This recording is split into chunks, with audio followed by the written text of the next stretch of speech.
Vous êtes directeur de Palestinian Media Watch et vous connaissez parfaitement donc cette bataille des narratifs. Mais avant de parler justement de l'impact médiatique, d'abord peut-être un petit mot militairement. Est-ce que vous qui connaissez bien le Hamas, est-ce que cette attaque du 7 octobre, ça constitue vraiment un virage dans la doctrine du Hamas ou bien c'est l'aboutissement, tout simplement la quintessence de son objectif, de son agenda?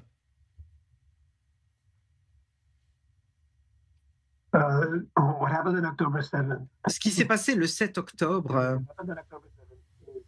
est en fait la réalisation de l'idéologie du Hamas. Selon l'idéologie du Hamas, eh bien, il s'agit de la Israël est donc l'autorité et représente ainsi que l'autorité palestinienne les Juifs comme la force la plus dangereuse du monde. Et donc, il considère que les Juifs comme quelque chose d'extrêmement négatif à cause du danger que représentent les Juifs. Les Juifs représentent et donc et les conflits dans le monde ont lieu à cause des Juifs. Et donc, les gens sont convaincus que les Juifs sont une menace pour eux, pour leur famille. Et donc, l'idée de traverser la frontière pour tuer ces dangers, ces gens qui sont en danger pour l'humanité est considéré comme normal, pas si terrible. C'est quelque chose de positif, moralement et éthiquement. Et c'est pourquoi le Hamas a été un succès dans le lavage de cerveau de sa population. Le Hamas, et je le répète, l'autorité palestinienne, de même d'ailleurs. Ouais, complice. Alors donc narrativement, comment s'est opérée concrètement, d'après vous, cette inversion rapide du récit international? Israël victime d'un massacre, à Israël perçu comme responsable de la souffrance à Gaza. Quels sont les principaux mécanismes que vous identifiez, vous?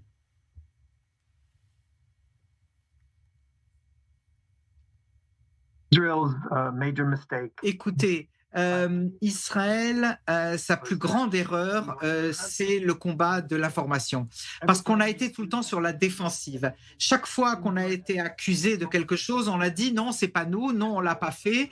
Ils nous ont dit vous avez tué 250 personnes, on a dit non, il n'y en avait que 30. Bref, on ne pouvait pas gagner cette guerre, on n'aurait pas dû être sur la défensive, mais sur l'offensive dès le départ. On aurait dû être ceux qui parlent de génocide. On aurait dû montrer les vidéos de leurs leaders qui parlent d'assassiner tous les juifs, de soumettre le christianisme avec des programmes pour les enfants qui parlent aussi du combat contre les chrétiens.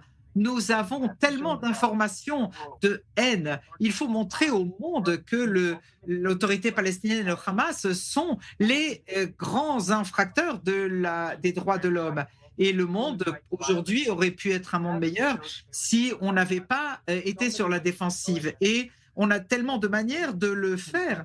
Et on n'a pas pu comme ils ont réussi à convaincre leurs propres enfants d'être des assassins et à être des martyrs. Alors vous comprenez, pour combattre Israël, c'est vraiment une violation de tous les droits humains de base. Nous avons tous les vidéos, nous avons tout ce qu'on a publié à plusieurs reprises, montré comment les enfants ont été convaincus d'être en mission suicide. Et donc, nous avons l'autorité palestinienne avec son ministre de l'Éducation qui dit que les enfants qui meurent comme martyrs font une chose plus importante que les enfants qui terminent leur baccalauréat. Et c'est pareil que tout ce qu'ils disent qu'il est bon de mourir pour Allah. Mourir pour Allah comme la shahada, eh bien, est bien mieux que de faire le baccalauréat. Et donc, quand vous avez tous ces matériaux et